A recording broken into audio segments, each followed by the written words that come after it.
Kejap lah. Dah ni tak dah. Tak apa. 58% tu. La ilaha illallah.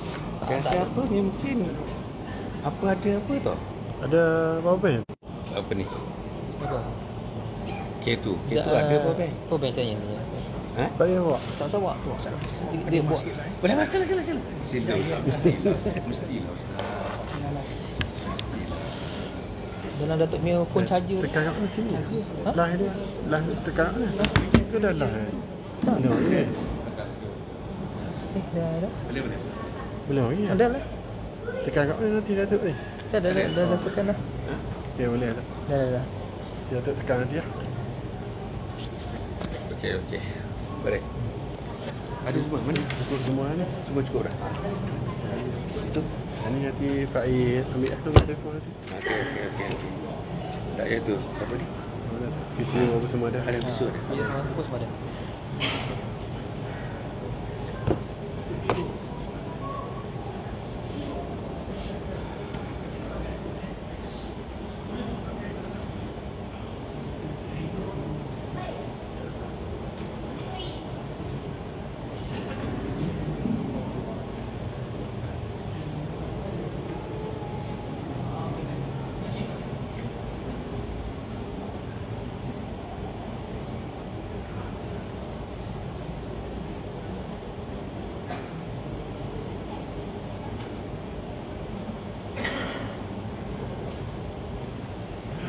Bismillahirrahmanirrahim. Assalamualaikum warahmatullahi wabarakatuh. Alhamdulillah rabbil alamin wassalatu wassalamu ala asyrafil anbiya'i wal mursalin wa ala alihi washabbihi ajma'in. Rabbi shrah li sadri wa yassir li amri wa hlul 'uqdatam min lisani yafqahu qawli amma ba'd. Alhamdulillah pertama dan selanjutnya kita bersyukur kita diberi kesempatan kesehatan bersama-sama kita hadir pada malam ini. Kita tengok pada malam ini selama cuti. Ini selama cuti. Dan pada malam ini bersempena dengan cuti, pihak surau mengadakan ceramah perdana yang bertajuk memang cantiklah Silaturahim Asas Kejaksaan Komuniti setempat. Yang mana penceramah kita iaitu Al-Fadil Ustaz Datuk Dr. Hassan Muhammad Ali. Dan kita tengok Ustaz kita memang dah biasa kita kenal lah, selalu menjadi ahli panel di TV dan juga radio. Dia juga merupakan salah satu bekas drama Esko Kerajaan Negeri Selangor dan juga banyak menghasilkan buku-buku Islam, buku berkaitan dengan agama. Jadi untuk tak melengahkan masa, saya untuk Ustaz untuk menyampaikan ceramah kepada malam itu. Ustaz, apa?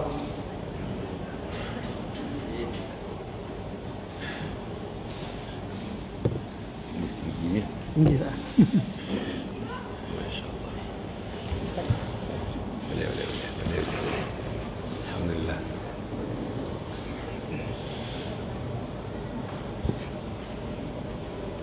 Tak apa.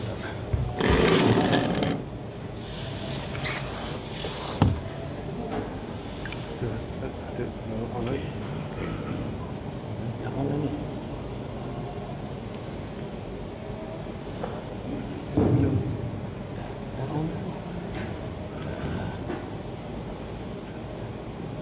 Assalamualaikum warahmatullahi wabarakatuh.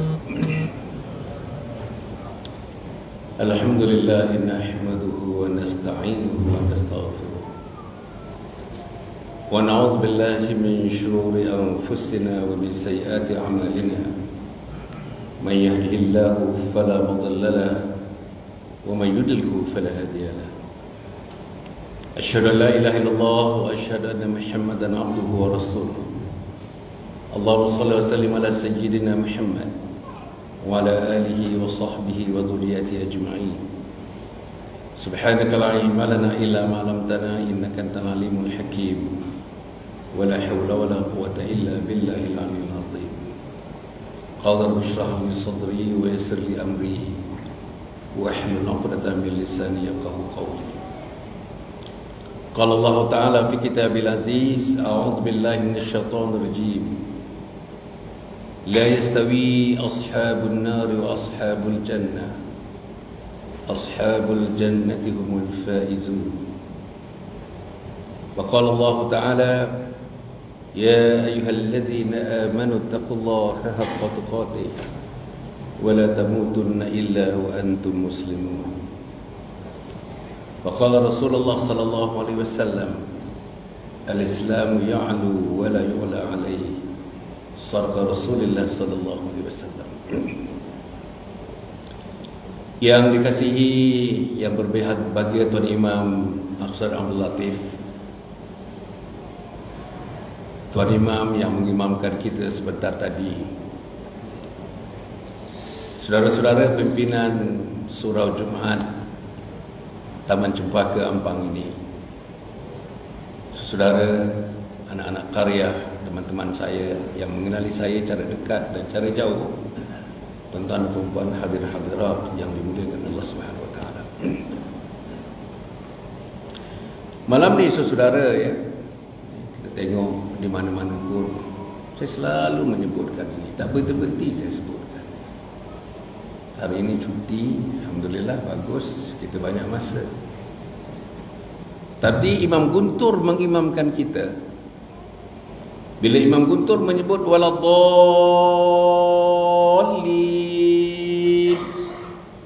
Imam Guntur menyebut amin. Saya sebagai makmum penyebut amin. Saudara tahu petang ni mengikut ulama, amin daripada makmum ni disambut oleh malaikat-malaikat di langit Allah Subhanahu wa taala yang menyebut juga amin. Disambut oleh malaikat-malaikat langit. Di antara sambutan yang menyebut amin, malaikat di langit menyebut nama kita satu persatu. Ampunkan mereka wahai Allah, ampunkan mereka wahai Allah, ampunkan mereka wahai Allah. Soalan saya, di mana anak kita? Soalan saya tuan-tuan, dah 40 tahun dah. Mana anak kita ni? Tengok saudara lebih muda daripada saya, sudah tentu ada anak umur 30 tahun, 20 tahun, 18 tahun. Dan saudara ada cucu sebenarnya. Dan cucu itu pun 18 tahun, 14 tahun. Tapi di mana mereka? Where are they? Di mana mereka? Bayang tuan-tuan, kalau anak kita dah umur sampai 36 tahun, tak datang ke masjid dan tidak mengaminkan amin imam, dan amin imam itu yang diaminkan oleh makmum tak sampai kepada malaikat di langit di sana. Sayangnya lah tuan-tuan, sayangnya, sayang. Satu kerugian yang tak dapat ditafsirkan, yang tak dapat dikira, ditaksirkan kerugiannya. Bukan saja kerugian malam ini, malam lepas mereka tak ada, minggu lepas mereka tak ada, bulan lepas mereka tak ada, tahun lepas mereka tak ada.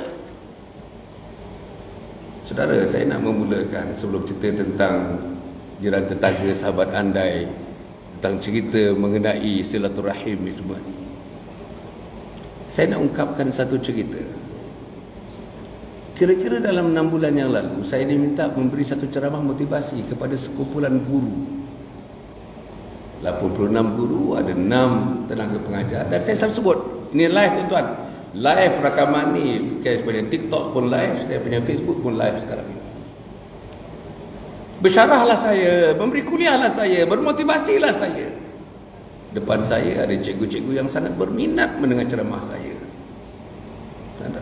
Pandang saya selama 2 jam setengah. Cikgu-cikgu tu 86 orang, pekerja sekolah ada 6 orang. Pandang, tak berkelip-kelip mata mereka. Cikgu tuan-tuan bila mendengar ceramah kita, ambil nota, ambil nota, ambil nota, ambil nota. Everyone who was present that day took nota, took notes. Ambil nota, ambil nota, ambil nota. Habis daripada ceramah, saya dijamu makan tengah hari. Nah, teman-teman TikTok, Facebook selalu dengar ni, tapi saya ulang sebab saya bersyarah di tempat yang lain. Ini surau Taman Cempaka Ampang. Masa makan, guru besar duduk sebelah kiri saya, timbalan guru besarnya duduk sebelah kanan saya. Apa dia kata? Sekolah ni pelajarnya dalam 600 orang. Atas inisiatif daripada asatizah, ustaz-ustaz dan ustazah-ustazah, pelajar-pelajar dibagikan kepada 3 kumpulan. Dan pelajar-pelajar dibagikan kepada 3 kumpulan, perempuan dan tuan-tuan, berdasarkan kepada kebolehmampuan mereka melakukan satu ibadah namanya solat. Jadi mereka diimtihan, mereka diuji Uji bacaan, uji amalan, uji pergerakan, uji dia punya usallinya macam mana, uji dia punya doa iftitahnya macam mana, uji tahiyat akhirnya macam mana. Ujian-ujian yang dibuat. Maka pelajar-pelajar sekolah itu tingkatan 1 di sekolah menengah ni sampai tingkatan 5 pun diklasifikasikan kepada 3 klasifikasi.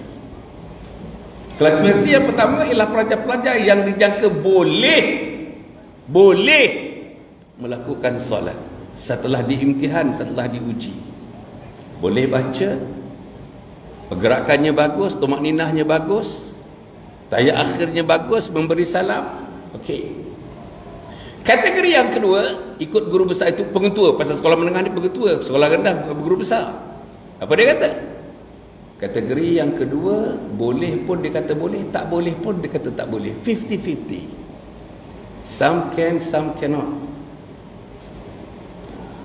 Kategori yang ketiga, yang mempunyai populasi yang lebih ramai daripada nombor 2 dan nombor 1, saudara-saudara, tak boleh sembahyang.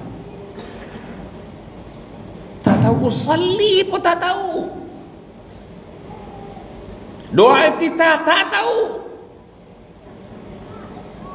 Tasbih pada rukuk dan sujud tak tahu. Saudara, tahiyat akhir yang menjadi rukun dalam sembahyang tak tahu. Apa guru besar pengetua kata pada saya? Bukan saja setakat tak tahu, bilangan yang besar dalam kategori 3 ini setengahnya mengucap pun tak boleh. Saudara, ada tak budak tu di Ampang Jaya ni? Ada. Ada budak tu di Taman Cempaka ni? Pasti ada. Siapa budak-budak tu? Mungkin anak saya, mungkin anak kita, mungkin anak perempuan, mungkin anak tuan-tuan. Saudara, saya nak cerita satu lagi, pendek aja. 2 bulan setengah yang lalu, saya berada di satu gugusan. Bila sebut gugusan ni tuan-tuan, is rangkaian tanah-tanah. Rangkaian tanah-tanah dalam gugusan. Saya tak mau sebut gugusan mana, negeri mana dan sebagainya.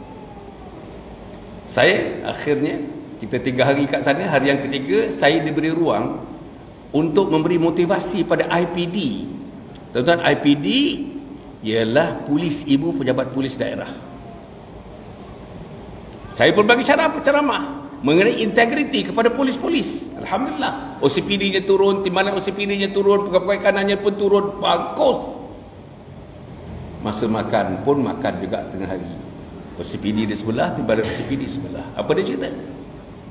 Di sini ni doktor, kita dapati anak-anak muda pukul 2 pagi tak tidur lagi.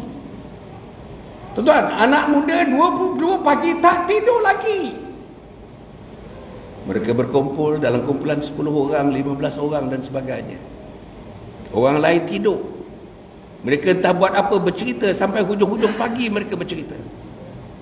Apa dia kata tuan-tuan ni? Bila polis melihat keadaan yang kedemikian, dalam kepala polis tu terbayang satu perkara. Apa dia? Budak-budak ni ada berapa kemungkinan. Maka polis pun mengambil satu keputusan untuk saring darah-darah mereka. Kencing, saring air kencing mereka. Saring air kencing mereka. Daripada 10, 8 orang pernah darah. Anak kita tuan-tuan, anak kita. 10, 8 orang pernah darah. Itulah cerita anak kita. Sekarang Tuan Imam tadi minta saya cerita mengenai silaturahim. Nak cerita silaturahim macam mana? Anak tak semayang. Nak cerita silaturahim macam mana? Bapa-bapa tak menjalankan tugas sebagai bapa. Apa tugas sebagai bapa? Mendidik. Apa tugas sebagai bapa? Merancangkan keluarga untuk menjadikan ahli keluarga itu manusia syurga sebagai ayat yang saya baca tadi. Apa tugas bapa? Tugas bapa to monitor aktiviti yang melibatkan agama, melibatkan anak-anak. Masjid monitor dia, surau monitor dia, Quran monitor dia, sembahyang subuh monitor dia, sembahyang zuhur monitor dia, Quran monitor dia. Tapi kebanyakan ayah tak mainkan peranan itu. Ini kajian tu, ini kajian, bukan saya cakap ni, kajian ni. Ayah-ayah tak mainkan peranan itu. Apa lagi peranannya? Selain daripada monitoring tuan-tuan dan puan, ayah-ayah terutamanya macam saya mesti menentukan jalur yang mesti diikut oleh anak-anak, termasuk isteri, termasuk suami, seluruh ahli keluarga. Apa jalurnya? Wa anna hadha sirati mustaqiman fattabi'u wa la tattabi'us subula fatafarraqa bikum an sabilihi dzalikum wasaqum bihi la'allakum tattaqun. Apa jalurnya? Ini jalanku yang lurus. Nabi kata, ini jalanku yang lurus. Quran kata, ini jalanku yang lurus. Ikut dia. Jalan Islam, jalan yang lurus. Jalan agama, jalan yang lurus. Jalan agama, jalan yang betul. Jalan yang ditempuh Nabi Muhammad SAW adalah jalan yang betul. Ajaran Al-Quran itu betul. Ajaran Nabi itu betul. Ikut dia. Jangan ikut jalan-jalan yang lain. Jalan-jalan yang lain itu mempersembahjauhkan kamu daripada jalan Allah Subhanahu wa taala. Akhirnya kamu menjadi insan yang paling rugi di dunia dan kamu menjadi insan yang paling rugi di akhirat. Saudara yang saya muliakan sekalian. Dan keadaan ini tuan-tuan ni, setengah-setengahnya tak nak bincang perkara ni. Tapi saya tuan-tuan dah 36 tahun buat summer camp. Tapi dah tak buat dah. 36 tahun saya buat summer camp. Tuan-tuan mungkin ada anak-anak, cucu-cucu yang dah ikut summer camp saya. Atau tuan-tuan sendiri pernah ikut summer camp saya. Teruk tuan-tuan tengok budak-budak. Yang tak tahu ambil wuduk, yang tak tahu sembahyang, yang tak tahu mengucap. Macam-macam saya tengok dalam 36 tahun. 1.2 juta manusia pelajar, manusia orang muda, manusia dalam korporat, manusia dalam kerajaan yang tak boleh baca Quran, tak boleh. Umur 42 tahun tak boleh baca Quran, umur 56 tahun tak boleh baca Quran. Macam mana kita nak cerita silaturahim? Basic things which are so basic happening in your own self and happening in your respective homes, and that cannot be solved and you are not resolving it. Saudara, macam mana ni? Saudara boleh datang kemari sembahyang tadi tuan-tuan, tuan-tuan datang sini alhamdulillah berjamaah bagus. Tapi berapa orang yang pelawa anak sambil berjalan tadi, Din, jom dekat dah ni, 5 minit lagi azan. Berapa orang yang dah bagi tahu tuan-tuan dan puan? Dah bagi tahu. Sekarang 28 Muharram ni. Ayah dan mama telah buat satu keputusan dalam bulan Muharram ni, dalam bulan Muharram tahun baru 1445 ni, kita nak jadikan seluruh ahli keluarga kita, impian mereka ialah untuk menjadi ahli syurga. La yastawi ashabun nar wa ashabul jannah. Ashabul jannati humul faizun. Tak sama ahli neraka dengan ahli syurga. Ahli syurga itulah yang diberi kemenangan mutlak oleh Allah Subhanahu wa taala. Puan-puan, tak sama ahli neraka dengan ahli syurga. Ahli syurga itulah yang diberi kemenangan mutlak oleh Allah Subhanahu wa taala. Now, up to now, saudara sudah ke bincang dengan isteri, bincang dengan anak? Ahli keluarga kita ni nak ke mana ni? Ahli keluarga kita ni nak mana ni? Pilihannya dua tuan-tuan, pilihannya dua saja. Sama ada menjadi ahli syurga atau ahli neraka. Dua saja, tak ada tengah-tengah. Nothing in between. Either you go to hell or you go to Jannah. Saudara tengok anak-anak kita, perangai anak-anak kita, cara bercakap anak-anak kita, cara hormat anak kita kepada kita, cara anak kita menerima teguran kita, jaga anak-anak mereka, anak kita tuan-tuan dengan adik-beradik mereka macam mana, cara anak kita meraihkan ibunya yang melahirkan dia, cara anak bertindak yang dah berkahwin tu macam mana dia bertindak, sama ada isterinya dimuliakan atau ibunya dimuliakan. Saudara, macam mana anak-anak kita tuan-tuan? Pasal kita nak cerita ni sebab anak, mak dan ayah ni sebahagian daripada anggota dalam satu masyarakat, satu komuniti yang kita nak cerita tentang silaturahim. Tetapi saya mengatakan bahawa asas silaturahim simply not there. Asas tu tak ada. Silaturahim, tuan-tuan, ialah berbaik-baik antara seorang dengan seorang, berbaik-baik atas nama agama, berbaik-baik atas nama memuliakan Allah, atas baik bermana nama tu, tuan-tuan, atas memuliakan Nabi Muhammad sallallahu alaihi wasallam. Bersama-sama, tuan-tuan, silaturahim nak menjunjung titah perintah Allah. Bersama-sama dengan silaturahim itu nak menjunjung masyarakat supaya masyarakat itu dibelai, dikasih, disayang oleh Allah Subhanahu wa taala. Itu silaturahim. Tak ada gaduh antara jiran, tak ada gaduh antara tetangga, tak ada musuh-memusuh di antara tenaga, tak ada pulau memulau di antara kita. Kita ni dalam masjid pun kita pulau memulau. Saya exco agama dulu, tuan-tuan, jadi saya tahu. Inilah yang berlaku. Imam satu tak tegur imam dua. Bilal tak tegur dengan pengurusi. Saudara, serius ni. Dan kebanyakan masjid-masjid surah-surah yang demikian diambil alih oleh JAIS. Sebab surau sendiri tidak mampu nak mengawal lagi tentang apa yang berlaku di surau itu dari segi silaturahim masjid itu. Saudara yang saya muliakan sekalian, concern saya ialah tentang generasi muda. Concern saya juga generasi tuan-tuan. Concern saya juga generasi macam saya, betul-betul di hujung usia.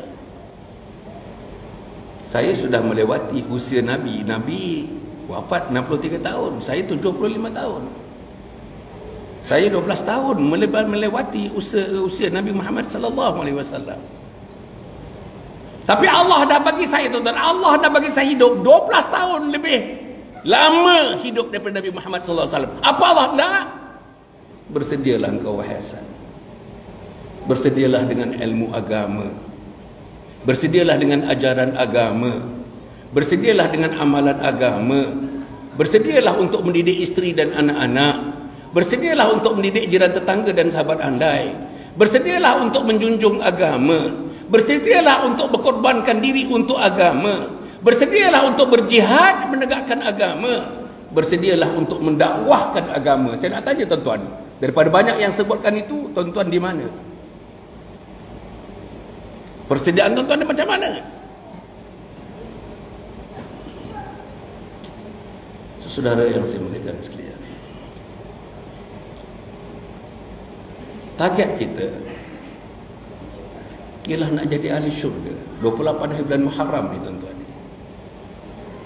mesti bagi tahu anak man amnah timah ma'ruf. Nama anak kita, kamu dengan ayah, dengan mama, dalam bulan Muharram tahun 1445 ini kita buat satu resolusi bahawa kita akan jadi ahli syurga. Saudara kena buat resolusi ini.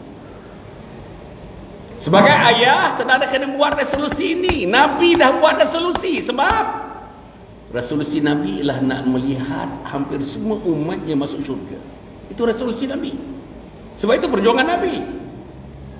Perjuangan Nabi akhirnya nak mengampunkan segala maksiat dalam masyarakat, segala kebatilan dalam masyarakat. Pasal Nabi nak bawa semua umatnya memasuki syurga Allah Subhanahu wa taala.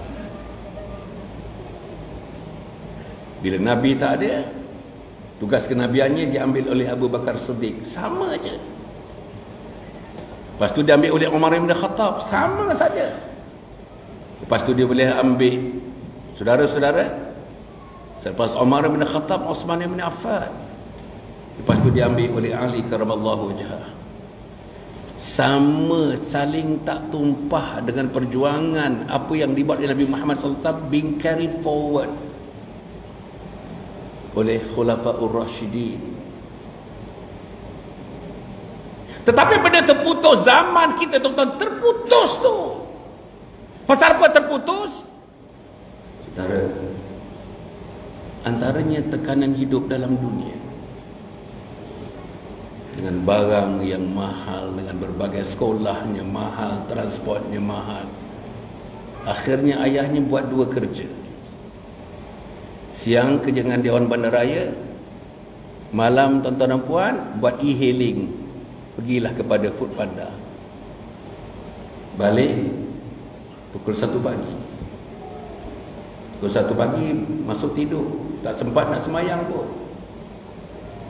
Besok bangun pagi nak hantar anak ke sekolah. Lepas tu dia pergi kerja. Malam besoknya Foodpanda lagi. Itu satu. Tapi tak ada masalah Foodpanda ni. Saya pernah melihat banyak surau-surau waktu zuhur Foodpanda pun ada di situ. Berzuhur mereka.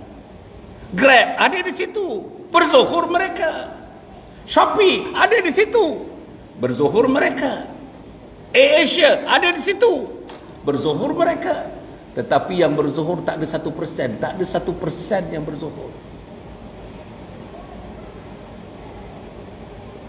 Inilah saudara masalah. Nombor 2 masalah tuan-tuan. Nombor 2 masalah. Dalam suasana yang sedemikian ni, anak kita ni tidak ada dalam kontrol kita. Anak ini tidak ada dalam jamaah keluarga kita. Dia tak ada, dia keluar daripada jamaah keluarga. Dengan dunia je sendiri. Dia masuk bilik, dia kunci bilik. Apa dia buat? Tak keluar-keluar. Dia keluar waktu makan. Habis waktu makan, pinggan pun tak basuh, masuk lagi bilik. Termasuk anak perempuan kita. Sedih tuan-tuan, ibu-ibu mengadu kepada saya. Boleh katakan 2 minggu sekali saya ada program dengan ibu-ibu dalam kuliah-kuliah duha dan sebagainya. Masa minum tu biasanya ibu-ibu datang jumpa saya mengadu. Mengadu soal anak-anak perempuan yang tak tolong langsung. Ibu yang dah berumur 69 tahun tu lah nak kemas bilik. Anak-anak perempuan tuan-tuan pergi kerja, tinggalkan baju dia, tinggalkan baju dalam dia, tinggalkan seluar dalam dia, tak berkemas bilik. Orang tua 69 tahun inilah yang berkemas bilik. Tuan-tuan cuba bayangkan dia. Apa nak jadi kita ni? Anak kita ni bukan saja tak boleh mengurus dirinya. Mengurus diri dia tuan-tuan, very simple and very basic. Very basic. You got to manage your own self. You can even manage your own self. How can you manage your relationship with Allah Subhanahu Wa Taala? Macam ni nak manage? Diri dia tak boleh manage. Macam mana nak manage hubungan dengan Allah Subhanahu Wa Taala? Saudara, pergi pula anak laki-laki. Dah 3 tahun tak bekerja tuan-tuan. Selepas SPM 3 tahun. SPM 17, sekarang dah umur dia dah 20 tahun. Tak bekerja, duduk di rumah, melepek di rumah. Petang dia keluar, pinjam motosikal bapak dia, pinjam motosikal abang dia. Pukul 1 baru balik rumah. Itu anak kita tuan. Itulah model anak kita. Macam mana? Sembahyangnya entah di mana, masjidnya entah di mana, suraunya entah di mana, kawannya siapa.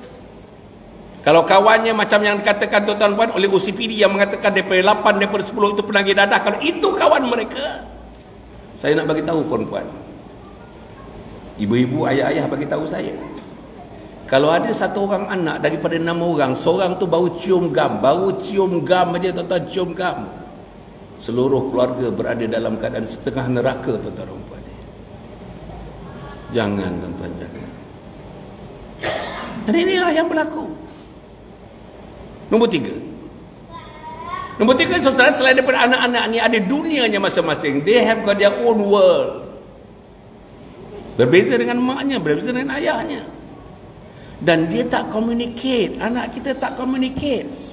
Tuan-tuan, saya nak tanya tuan-tuan, bila masanya ada masa anak-anak kita duduk dengan kita, minum dengan kita, sembang dengan kita, ketawa dengan kita, nangis dengan kita, cerita dengan kita, dengar kisahnya, kita dengar kisah kita kepada dia, kisah dia kepada kita, duduk dalam setengah jam bersama-sama, minum sama-sama, makan kuih pisang sama-sama. Bila? Tak ada komunikasi, tuan-tuan, tak ada komunikasi. Salam langsung, hari raya pun tak bersalam. Saudara, minta maaf lah tuan-tuan, maybe I am over exaggerating, but I am not. Tapi inilah dia. Tuan-tuan baca buku yang saya tulis. Saya tulis 40 buku tuan-tuan. Hari ni saya buat 3 buku ni. Dan satu buku ni tuan-tuan khusus menyentuh anak-anak ini. Tajuk buku ni Khidmati Ayah Bonda Hingga Akhir Hayat. Khidmati Ayah Bonda Hingga Akhir Hayat. Dalam ni ada satu chapter mengenai anak derhaka. Bacalah tuan-tuan. Kena baca. Bukan kerana saya tulis buku ni, tapi kena baca ni. Bacakan kepada anak-anak. Buat satu rule sebelum kita tidur, namanya taklim. Sebelum tidur taklim 10 minit. Baca satu lembar daripada buku ini. Tak hendak pun hendak. Dia tak berduduk pun duduk dekat situ. You have got to exercise your fatherhood quality. Tuan-tuan kena exercise kebapaan tuan-tuan. Saya dididik daripada kecil. Ayah saya separuh paksa. Segala-galanya tentang agama separuh paksa. Pergi masjid separuh paksa. Tak maaf saya sebut ni. Saya umur 6 tahun dah pergi masjid tuan-tuan. Baca Quran dipaksa. Paksa. Akhirnya minta maaf juga saya sebut. Saya nak lapik apa yang berlaku pada diri saya. Dan saya tidak boleh meninggalkan satu hari pun kalau saya tak baca Quran. Sekurang-kurangnya 1 juzuk. Biasanya saya baca 2 juzuk satu hari. Saya sibuk tuan-tuan ni. Sibuk. Kuliah maghrib setiap malam. Kuliah subuh setiap minggu. Kuliah duha setiap minggu. All over the country. Tadi baru balik Melaka. Daripada Melaka terus ke mari tuan-tuan. Singgah sekejap, ambil barang, terus ke mari daripada Melaka. Pagi ni, sekarang ni tadi. Bukanlah saya kata hebatnya saya, tapi inilah dia nak fikir. Nak doa dalam perjalanan, nak doa. Lepas sembahyang nak doa, nak sebut nama anak-anak saya ni. Saya nak sebut nama anak-anak saya. Saya nak sebut nama isteri saya.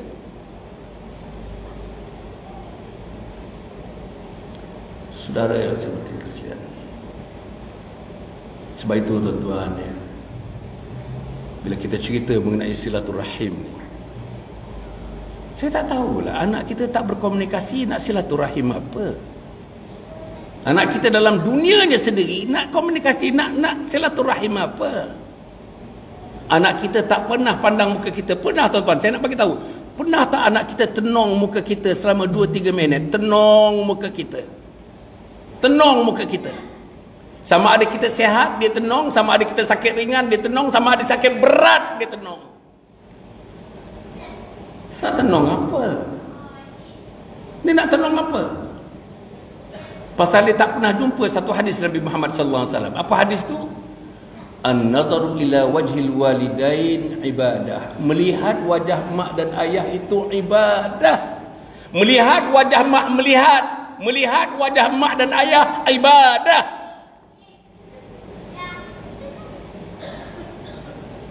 Saudara, setengah anak-anak kita tuan-tuan, dia tak nak tengok muka kita. Setengah anak kita tuan-tuan membenci ibu dan ayahnya, terutama ayahnya.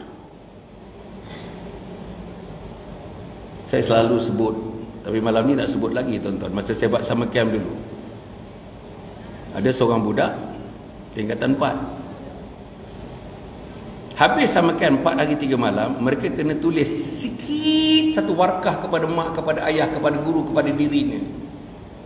Saya dah sediakan format, dia sign apa yang dirasakan, apa yang dia nak buat, apa perjanjian kita mereka dengan mak dan ayah, dengan guru dan sebagainya, terkandung dalam format yang dia tulis at the conclusions of the program summer camp 4 hari 3 malam.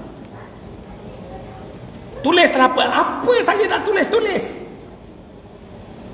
Biasanya tulis the seal tuan-tuan, the seal kita hantar. Besok dia balik, besok kita hantar dengan postman hantar ke rumah. Satu untuk dirinya, satu untuk maknya, satu untuk ayahnya, satu untuk gurunya. Ada 4 surat. Satu budak ni kita nak seal envelope, dia tak bagi seal.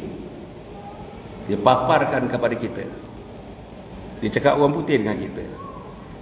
Dok Hasan, this is what I wrote. This letter is addressed to my father. Apa dia tulis tuan? I hope one day you'll be there standing in the middle of the road. I will drive a car and drive so fast I will hit you. I hit you so hard and making you die. Saya akan langgar kuat-kuat sehingga kamu mati. Saudara, seorang anak tingkatan 4 dah ada brain, dah ada perasaan. Mohon kalau ayah dia berada di tengah-tengah jalan, dia diberi kesempatan memandu sebuah kereta dengan mandu selaju-lajunya dan melanggar ayah itu hingga menentukan ayah itu mati atas pelanggaran itu. See how much he hated his father. Tak adakah anak itu di sini?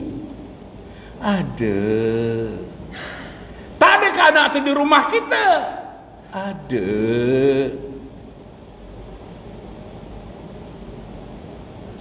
Sebab itu saudara,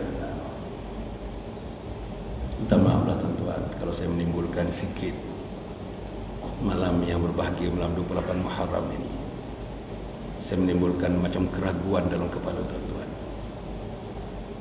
Tapi saya mempunyai bukti-bukti yang saya kumpul 36 tahun, dan saya tak fikir bukti-bukti itu menyebabkan saya silap membuat kenyataan. Saya dah berjumpa berbagai-bagai jenis manusia, laki-laki, perempuan, manusia bandar, manusia separuh bandar, manusia luar bandar, manusia pegawai tinggi, manusia korporat. Ada gaji 67,000 manusia korporat. 67,000. Tuan-tuan, umur 56 tahun tak boleh baca Quran. 3 kul tak boleh baca. Buka Quran 3 kul tak boleh baca. Buka Quran tuan-tuan yang terakhir, surah 114, surah An-Nas, minta dia tunjuk. Gaji 67,000 ni, minta dia tunjuk. Min syarril waswasil khannas. Di mana? Tak boleh tunjuk. Macam mana tuan-tuan? Macam mana?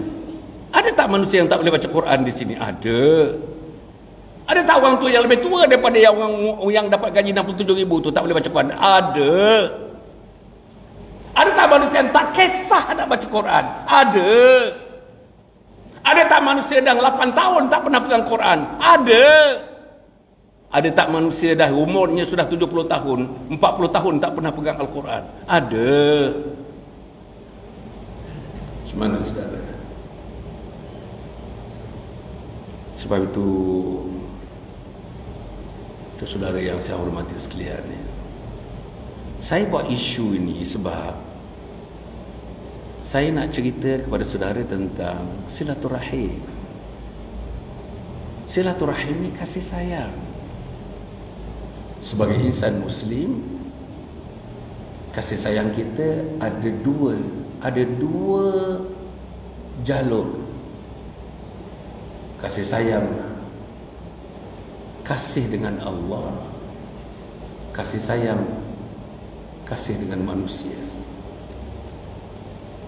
Kita ni macam yang saya sebut tadi tuan-tuan, anak kita terutamanya diri kita yang ada dekat sini, kasih sayang sama manusia pun tak settle. Kita makin tua dengan isteri makin bergaduh, makin tua makin bergaduh, makin tua makin bergaduh. Tuan-tuan nak tahu insiden perceraian manusia yang berumur 60 tahun ke atas wilayah dengan Selangor antara yang tertinggi dalam dunia.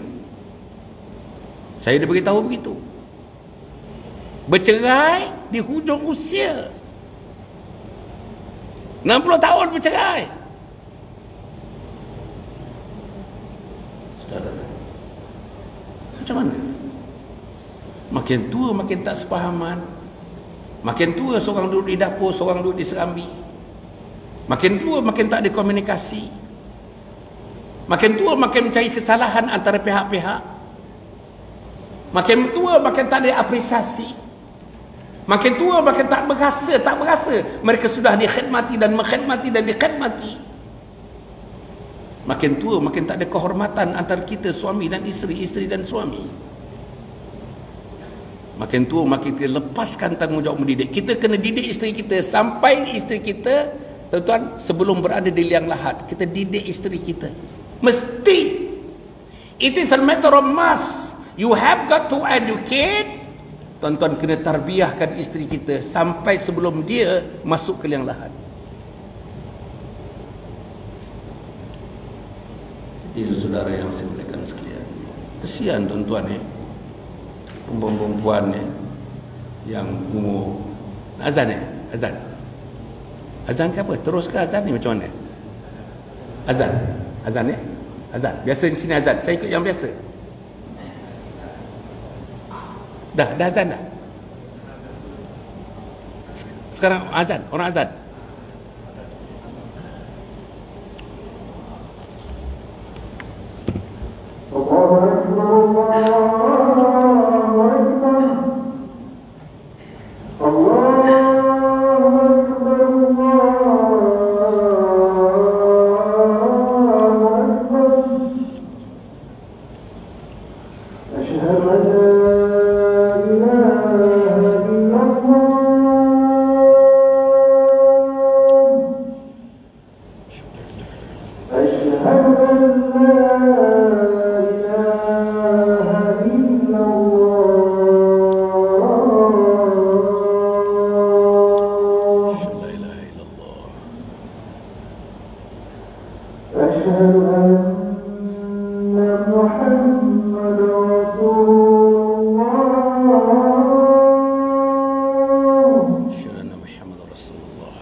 Saya sambung sikit lagi boleh ke macam ni? Boleh? Atau macam mana? Tamatkan ke macam mana? Teruskan? Sikit lagi? Boleh tuan Saudara, bila kita bincangkan soal silaturahim, nantilah bila kita datang lain kali tuan-tuan, mau kita cerita silaturahim dalam konteks community.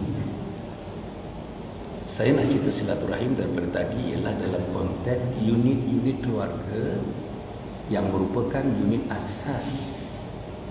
Kalau ini tak settle, kalau agama tak settle dalam unit asas ini, maka jiran tetangga pun tidak settle, maka community pun tidak settle, maka umat pun tidak settle. Itu dia. Jadi saudara yang saya muliakan sekalian, tadi saya sebut tentang mendidik. Saya sebagai ayah didik anak-anak. Saya sebagai suami didik isteri. Dan Allah akan tanya tuan-tuan, Allah akan tanya bagi isteri apapun kelemahan-kelemahan agamanya, kelemahan-kelemahan amalannya, yang ditanya selain daripada isteri itu, makhluk yang mula-mula akan ditanya suami-suami mereka. Isteri tak boleh baca Quran, suami bertanggungjawab. Bukan mufti Selangor, bukan kadir besar Ampang, tapi suaminya. Bagi anak yang belum bersuami, anak perempuan yang belum bersuami, tanggungjawab tentang agama, tentang pengajian, tentang pelajaran, tentang pendidikan, tentang pentadbiran terserah kepada ayah-ayah mereka. Saya ada 3 orang anak perempuan, 5 orang anak laki-laki, 8 orang. Saudara yang saya muliakan sekalian, kalau anak dan isteri dan suami terdidik dengan agama, seronoknya lah kita mengakhirkan nyawa yang ada sikit di dunia ini. Seronok, tuan. You look forward almost every day because you are being entertained by your children, by your wife, by your community, by your lingkungan.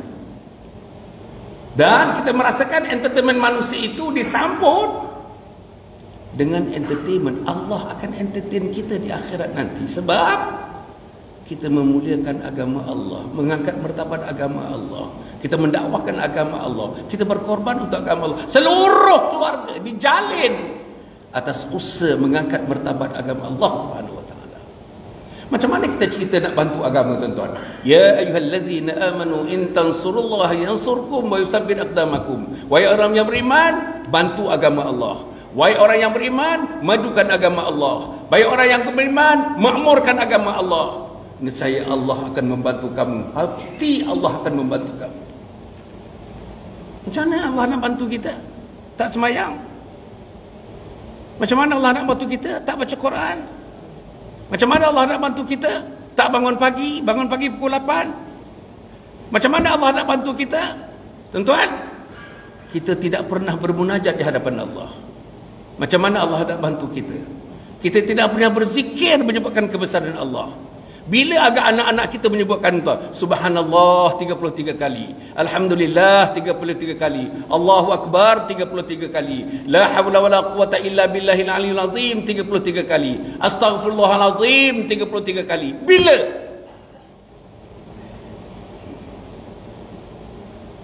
Sebab itu saudara,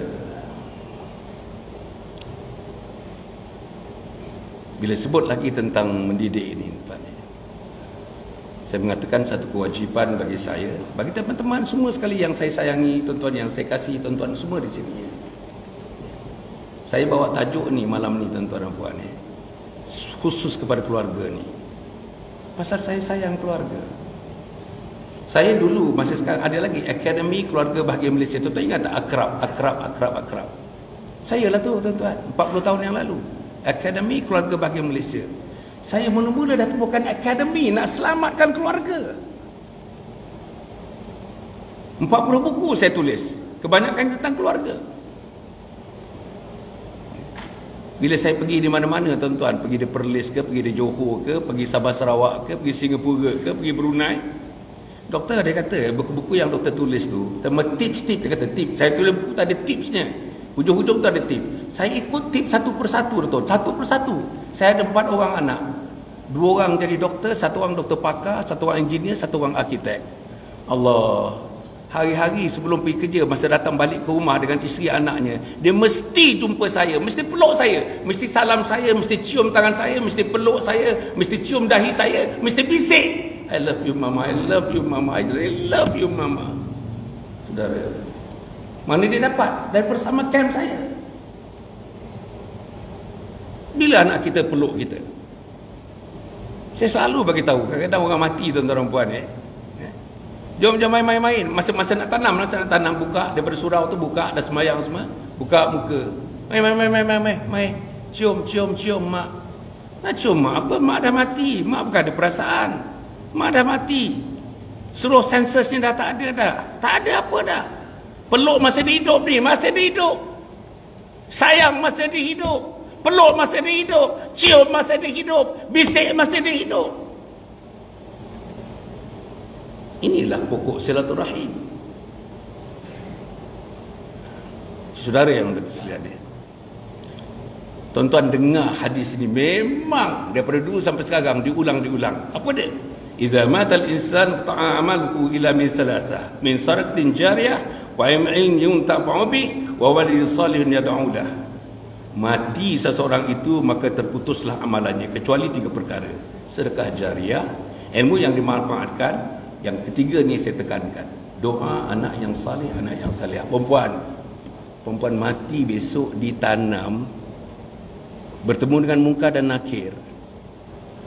Anak-anak tak sembahyang, tak berapa sembahyang, tak jaga sembahyang. Anak-anak tak tahu nak berdoa, tuan-tuan puan. Tuan-tuan balik, tuan-tuan tanya anak. Tuan-tuan balik sampai buka pintu nanti, tuan-tuan tanya anak.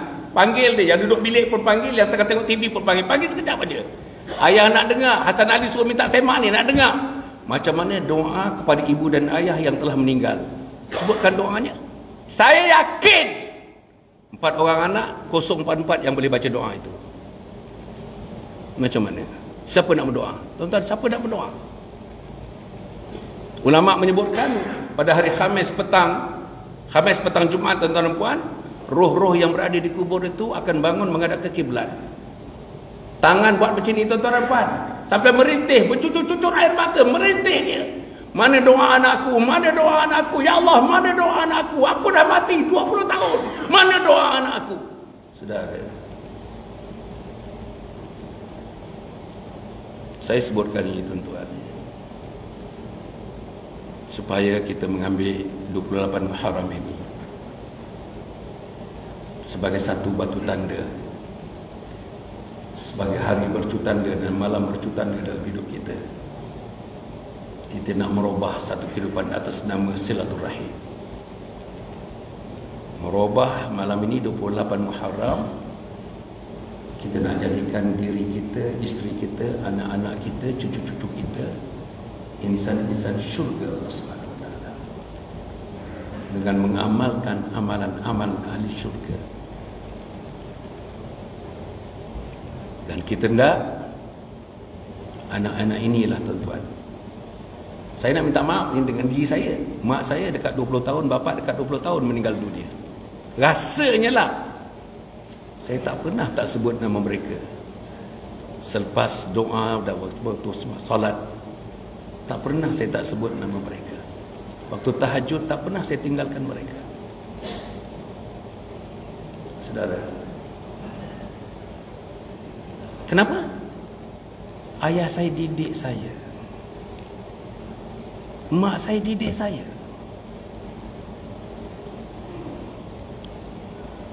Kemudian tuan-tuan dan puan, itu anak mati, tuan-tuan mati, tuan-tuan mati meninggalkan isteri. Isteri yang macam mana kita nak tinggalkan, tuan-tuan? Isteri yang macam mana yang akan membantu kita di alam barzah nanti, selamat di alam barzah, selamat di padang mahsyar, dan akhirnya Allah membuka pintu syurga buat kita. Tuan-tuan dengar ya.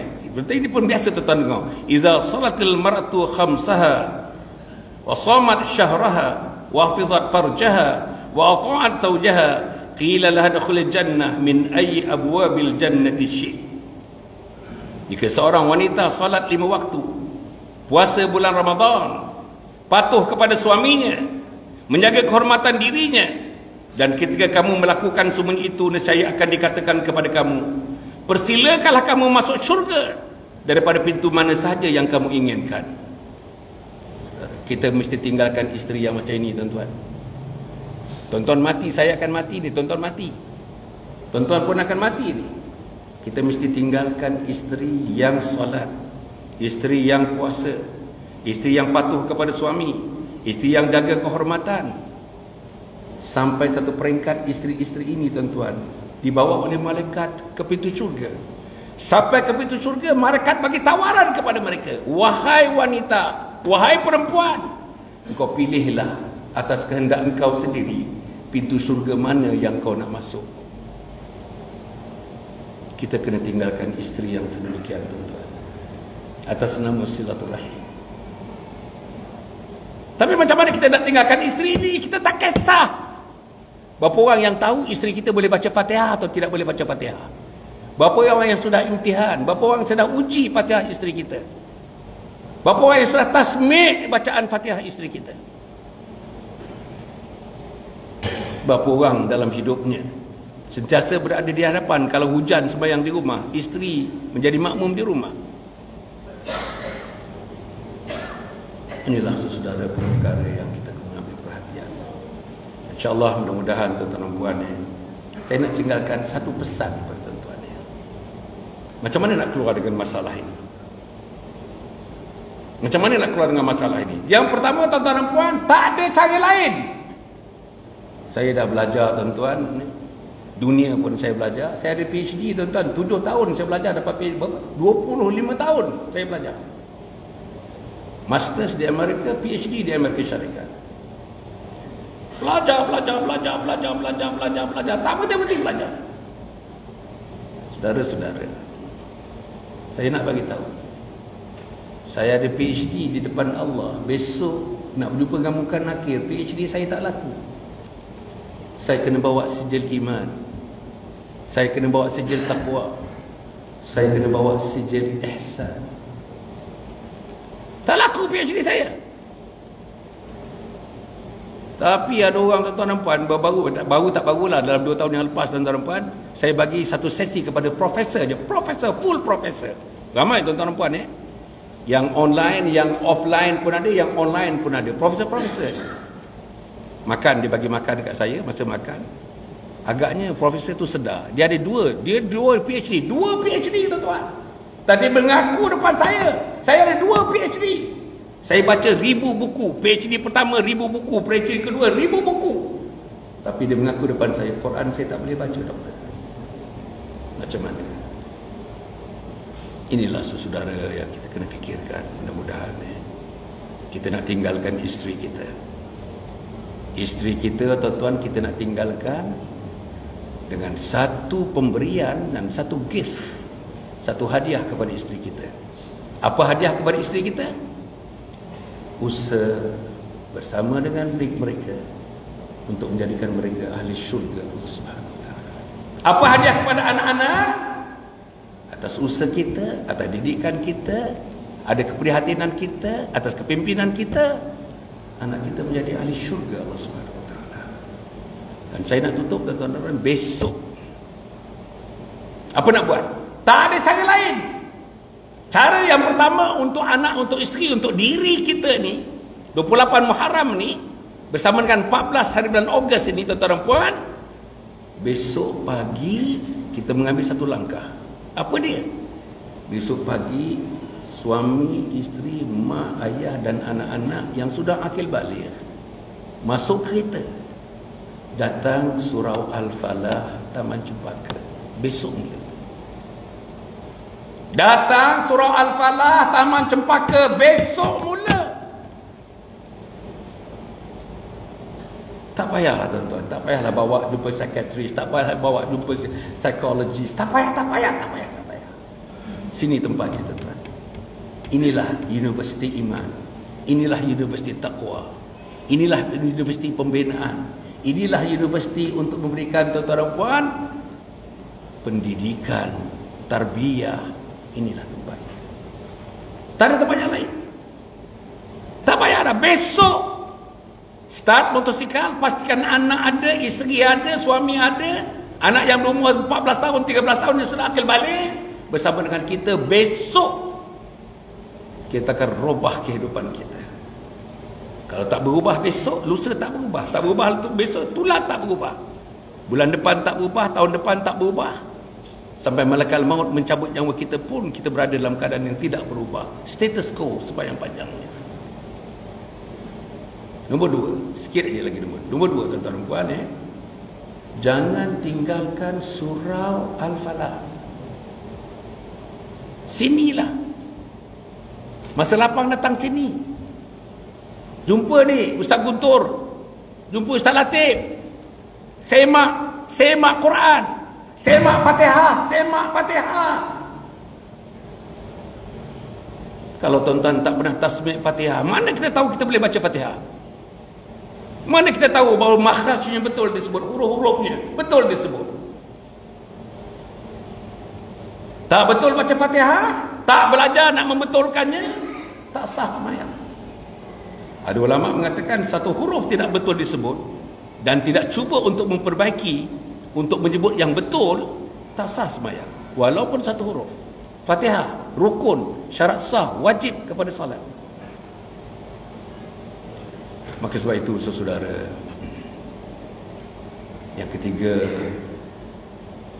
sebagai ketua keluarga, mari kita mulakan satu kehidupan berkasih sayang dalam keluarga. Mari kita mulakan satu bentuk kehidupan berkasih sayang dalam keluarga. Mulakan dengan apa, tuan-tuan? Kalau tak pernah bagi salam kepada isteri, balik ni tuan-tuan, Assalamualaikum. Kalau tak pernah bagi salam pada anak-anak, kita sebagai ayah, tak apa, Assalamualaikum. Mula dengan salam, mula dengan salam. Nabi kata kepada orang Mekah, orang Madinah, tuan-tuan dan puan, bila Nabi sampai di Madinah, Nabi kata, Afshus salam. Sebarkan salam, sebarkan salam, sebarkan salam, sebarkan salam. Sebagai tanda kemesraan, sebagai tanda kecintaan, sebagai tanda sayang, sebagai tanda kasih, sebagai tanda cinta sesama insan, terutama yang berkaitan ada darah, ada pertelan darah. Isteri kita, anak kita, suami kita, adik kita, abang kita, menantu kita. Mudah-mudahan tuan-tuan dan insya-Allah. Saya nak buat sikit pengumuman tuan-tuan dan tuan-tuan. Tadi saya katakan saya ada bawa 3 buku. 3 buku ni tuan-tuan. 3 buku ni insya-Allah saya bawa ni. Ini buku yang terakhir yang saya tulis. Buku ni tuan-tuan, tajuk dia Husnul Khatimah, Impian Setiap Muslim. Saya tulis buku ni, Husnul Khatimah, Impian Setiap Muslim. Buku ini secara manualnya membawa kita untuk berfikir, bertindak dan mengambil langkah-langkah yang pasti untuk mati. Waktu mati kita diizinkan mengucap kalimat La ilaha illallah. Siapa yang mati ucapan akhirnya La ilaha illallah, Allah wajibkan syurga kepada mereka. Jadi inilah jalannya tuan-tuan. Buku ni ditulis macam mana dengan izin Allah, bila saatnya sampai malaikat maut mencabut nyawa kita nanti, terpancul keluar daripada mulut kita La ilaha illallah. Buku yang kedua tadi yang saya dah sebut, Khidmati Ayah Bunda Hingga Akhir Hayat. Mak bapak baca, anak-anak baca. Wajibkan di rumah tuan-tuan, wajibkan salah satu buku yang di-refer, buku ni. Satu hari setengah muka baca, hari setengah muka, ada Qurannya, ada hadisnya. Baca. Section tentang anak derhaka ni, satu chapter anak derhaka, panjang saya buat. Biarlah baca tuan-tuan. Kita tidak boleh menyebabkan anak terus-menerus menderhaka kepada Allah, menderhaka kepada Rasul, dan menderhaka kepada ibu dan ayahnya. Buku yang ketiga puan-puan, tuan-tuan, buku bukan perempuan saja, namanya macam perempuan. Tajuknya Isteriku Ketua Bidadari Syurga. Isteriku Ketua Bidadari Syurga. Saya tulis buku ini buku yang terakhir. Mungkin tuan-tuan nampak dalam 40 buku ini buku yang terakhir. Agaknya inilah di kalam terakhir daripada Dr. Hasan Ali. Dan mungkin saya harap buku inilah yang menemani saya untuk menuju ke pintu syurga Allah Subhanahu Wa Taala. Saudara,